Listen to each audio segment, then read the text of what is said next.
Assalamualaikum warahmatullahi wabarakatuh. Alhamdulillah.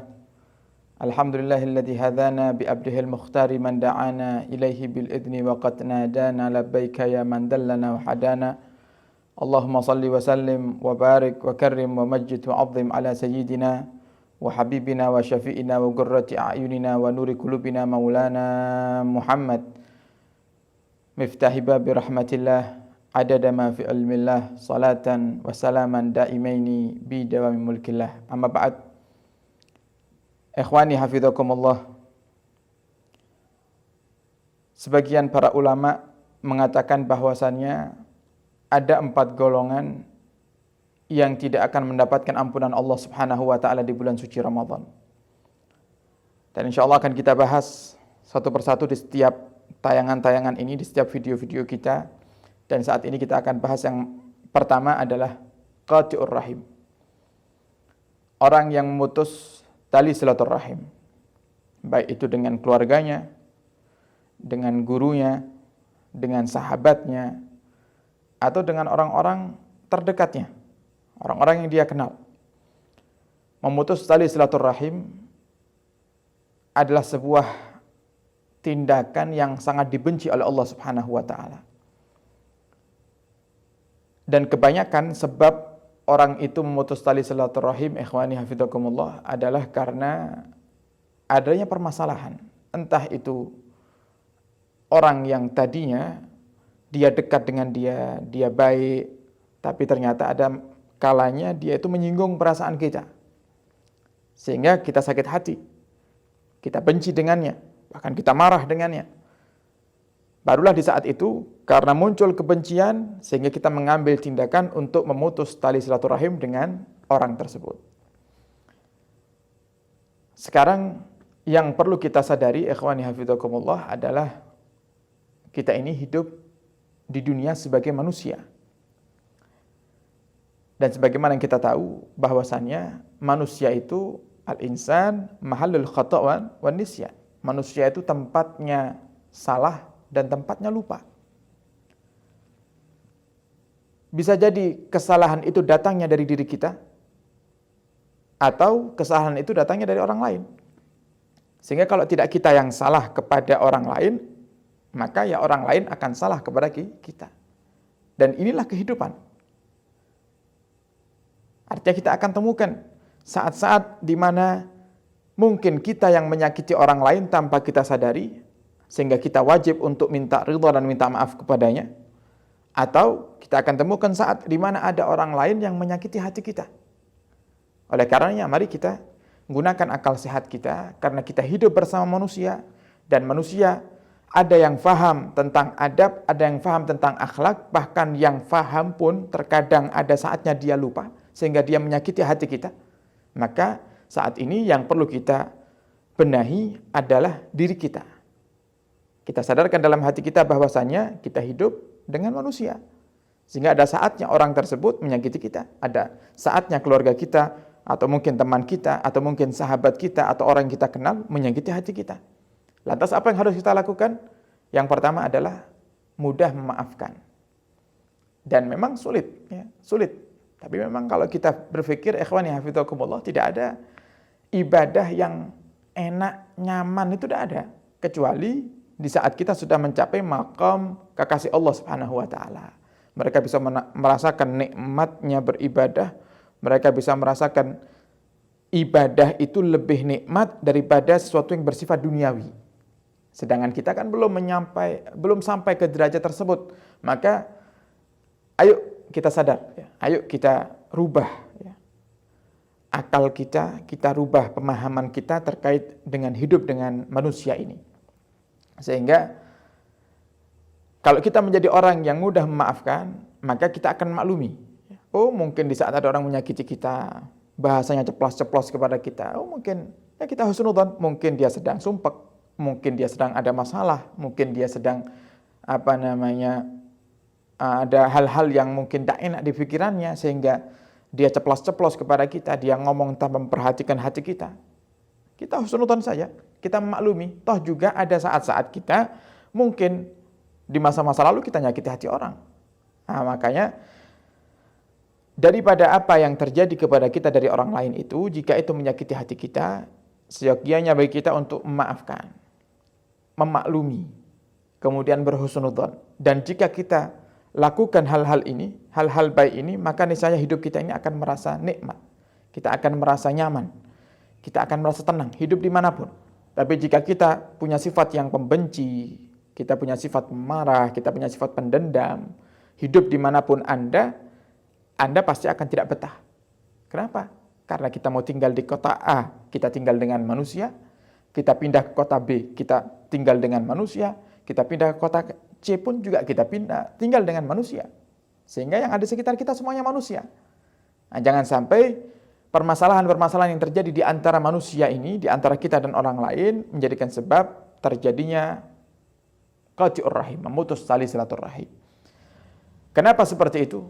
Karena memutus tali silaturahim ini, ikhwani hafizakumullah, adalah hal yang sangat dibenci oleh Allah Subhanahu wa taala, sampai Allah menyebutkan ayat-ayat di mana Allah melaknat orang-orang yang memutus tali silaturahim. Dikatakan oleh Imam Haddad dalam kitabnya, wa qad qala Ali bin Husain radhiyallahu taala anhuma, berkata Sayyidina Ali Zainal Abidin As-Sajjad Ibn Al-Husain Ibn Ali wa Ibn Fatimah wa Ibn Rasulullah wa binta Rasulullah sallallahu alaihi wasallam, beliau Sayyidina Ali Zainal Abidin As-Sajjad, beliau mengatakan, yusi ba'dha banihi, beliau berwasiat kepada anak-anaknya. Apa wasiat beliau? Iyyaka wa suhbata qati'ir rahim. Anak-anakku, hati-hati. Jangan sekali-kali kalian berteman dengan orang-orang yang mutus tali silaturahim. Coba lihat, ikhwani hafizakumullah. Al-Imam Ali Zainal Abidin As-Sajjad melarang putra-putranya, anak-anaknya untuk berteman dengan orang-orang yang mutus tali silaturahim. Apa alasannya? Fa inni wajadtuhu mal'unan fi salasati mawadhi' min kitabillahi ta'ala. Karena aku mendapati orang-orang yang memutus tali silaturahim itu, mereka dilaknat oleh Allah Subhanahu wa taala 3 kali dalam Al-Qur'an. Artinya Allah menyebutkan ada 3 ayat dalam Al-Qur'an yang isinya semuanya melaknat orang-orang yang memutus tali silaturahim. Maka di saat kita dekat dengan orang yang dilaknat oleh Allah, maka kita pun akan terkena dampaknya. Kita akan menerima daripada ketidaknyamanannya. Kenapa seperti itu? Dikatakan dalam hadis Nabi kita Muhammad SAW, Allah tidak menurunkan rahmat kepada sekelompok kaum yang di situ ada orang yang mutus tali silaturahim. Coba bayangkan, jika ini terjadi di kampung kita, ikhwani hafizakumullah, maka sekampung tidak dapat rahmat daripada Allah Subhanahu wa taala. Jika itu terjadi dalam keluarga kita, satu keluarga tidak dapat rahmat daripada Allah Subhanahu wa taala, maka ayo jangan sampai kita menjadi orang yang mutus tali silaturahim. Eman, ya. Karena kita butuh dengan rahmat Allah. Kalau bukan karena rahmat Allah, sulit kita untuk salat. Kalau bukan karena rahmat Allah, sulit kita untuk menyayangi keluarga kita. Kalau bukan karena rahmat Allah, sulit untuk kita berbagi kepada sesama manusia. Semuanya disebabkan karena rahmat Allah. Bahkan Nabi kita Muhammad SAW diutus oleh Allah di dunia ini sebagai apa? Rahmatan lil alamin. Rahmat kunci segala-galanya. Jangan sampai rahmat itu jauh daripada kehidupan kita disebabkan terkadang hanya masalah-masalah sepele yang suka kita panjang-panjangkan. Masalah sepele, masalah kecil yang suka kita besar-besarkan. Sehingga semakin tumbuh subur itu kebencian dalam hati kita, semakin semangat kita untuk memutus tali silaturahim. Allah Subhanahu wa taala mengatakan dalam Al-Qur'an, "Walladzina yanquduna ahdallah min ba'di mitsaqihi wa yaqta'una ma amara Allahu bihi an yusalla wa yufsiduna fil ard, ulaika lahumul la'natu wa lahum su'ud dar." Kata Allah dalam surat Ar-Ra'd, dan mereka yang telah mengingkari janji-janji mereka kepada Allah Subhanahu wa taala. Wa yaqta'una ma amarallahu bihi, dan mereka memutus daripada apa yang Allah perintahkan untuk disambung. Yang harusnya mereka menyambung tali silaturahim, justru malah mereka putus tali silaturahim. Wa yufsiduna fil ard, dan mereka merusak di bumi Allah Subhanahu wa taala, maka apa yang Allah berikan kepada mereka? ulaika lahumul la'natu, bagi mereka orang-orang yang mengingkari janji, orang-orang yang memutus tali silaturahim, dan orang-orang yang merusak, menjadi perusak-perusak di bumi ini, mereka mendapat laknat daripada Allah Subhanahu wa taala. Walahum su'uddar, dan bagi mereka tempat yang buruk, yaitu neraka Allah Subhanahu wa taala. Ini salah satu ayat yang dimaksud oleh Sayyidina Ali Zainal Abidin As-Sajjad ketika menjelaskan kepada anak-anaknya, jangan berteman dengan orang yang memutus tali silaturahim, karena aku dapati ada 3 ayat yang orang-orang memutus tali silaturahim dilaknat oleh Allah Subhanahu wa taala. Kemudian untuk menjadikan semangat kita untuk bisa menyambung tali silaturahim, ingat, orang yang paling baik, kata Nabi kita Muhammad, di saat terjadi permasalahan adalah orang yang meminta maaf terlebih dahulu. Artinya orang yang menyudahi permasalahan terlebih dahulu, walaupun dia tidak salah, walaupun kita tidak salah. Sehingga hilangkan kesombongan dalam hati, hilangkan kegengsian dalam hati. Jika kita terus lanjutkan perjalanan hidup ini dalam keadaan kita memutus tali silaturahim, maka apa yang akan kita dapatkan? Laknat.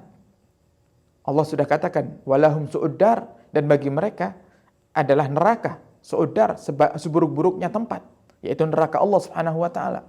Sedangkan kita hidup ini ibadah, kita sholat. Apa sih tujuan kita sholat? Apa sih tujuan kita puasa di bulan Ramadan?